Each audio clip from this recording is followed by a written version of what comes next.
Yo, what up? This is Shad. I'm chilling with my man Brown Rice and Vessel.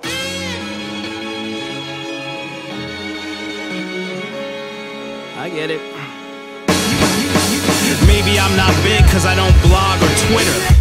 Dog, I'm bitter. I didn't have it on the flop, but I'll win it on the river. Okay, so I pay attention to a lot of your lyrics. Like I'm very big on reading what people have, like, not taking for granted the thought process that went into your work. And I've noticed that a lot of your influences are artists like De La Soul, Outkast. I've heard you preface them in different interviews and in different things. As a Christian that was growing up, how did you kind of balance that out with, like, I mean, a lot of those artists have very esoteric views of life. It's like, how did you balance those out with the biblical truths that you were raised with and that you were growing? Yeah, that's a good question. It's hard for me to dissect because that's sort of just the life that I stumbled into. You know, I grew up in and fell in love with music off of TV and off of the radio, for better or for worse, right? But I think that it's not much different from your interactions on a daily basis. So, like, you know, you go to school and you have different worldviews there, different perspectives. And I think it's no different from the music that you listen to as well. I was lucky, you know, with my upbringing and, you know, my parents and the faith that they sort of modeled and taught to us, that, you know, whatever you're taught at home, you can't help but feel like this is actually what's normal, and then whatever else you see is like whatever else is going on.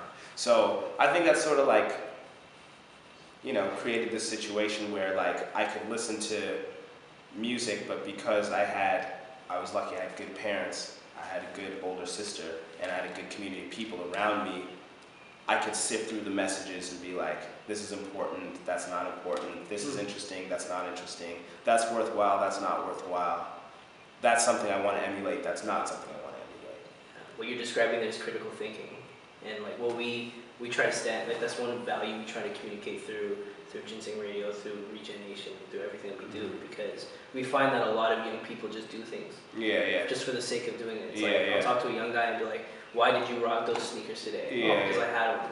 Why'd you buy them? I could. I could afford it, that's it. I mean, like, how have you tried to promote that through your music? Just critical thinking and getting people to make informed decisions? I think probably in ways that are just implied, you know? Like, I don't think I really speak on it as much as I just sort of like try to make music that maybe presents people with a bit of an alternative. Like, you can listen to this, you know, if you want to. I'm going to try and engage you with humor and with, you know, observations that I think are worth checking out. But yeah, you're right. I think that, like, thinking critically is like it's an important skill, especially like I was saying, like in our world with like so much stimulus and so many social interactions, albeit pretty shallow ones, but you can have just a million all day long when you wake up to when you go to sleep. To be able to consciously decide what you want to do and be intentional about it and be deliberate is an important skill. I mean, even if you're wrong, it's like, I did this because of X, Y, Z. You had a certain rationale. Exactly. Thought it through, and you know, people may disagree with you, but at least you can say, "So why I did it." And having a basis for making those decisions that you can trust. So here's my last big question for you. How does the gospel tie into all of that? How does Christ's death and resurrection tie into how you make your art, how you promote your message, how you carry yourself around people? In a lot of ways, I think I've come to understand, like, whatever we do is like a privilege and also like a responsibility, you know what I mean? And just in so many ways, it's almost tough to describe, you know, like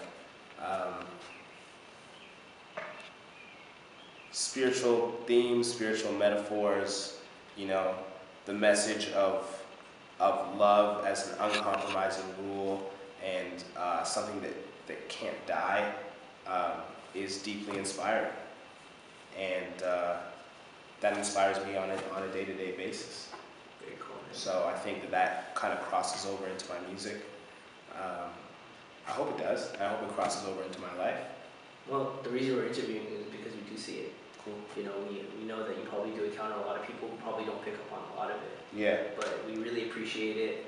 You know, as a young Christian dude, I really appreciate it. Your music has been part of my journey and has shaped the way I look at the world, and I just wanted to thank you. Yeah, and I appreciate that a lot. Yeah. Same, man. Thank you. I appreciate that a lot. Because we listen to a lot of music that's very very theological. Yeah. Like they call it lyrical theology. Yeah. And I love lyrical theology. It shapes the way I live. Yeah. They preach the word through music, and it's powerful stuff. But Yeah. not a lot of MCs take the time to also show the listeners who they are as people. And to go through their life experiences and just really say, this is me. Yeah. Take it or leave it. This is me. This is the way I was raised. These are the way the experiences have shaped me. Yeah. If you don't like it, that's cool. If Yeah. you like it, even better. Well, I think that's the freedom that God wants everyone to have, you know? He wants everyone to be able to stand up and just be like, hey, this is who I am. This is my life. You know, part of it is messed up, you know? But, you know, to be able to, like, it's so hard to do that. Yeah. And I think that that's one thing God wants for everybody is, like, just to be able to, like,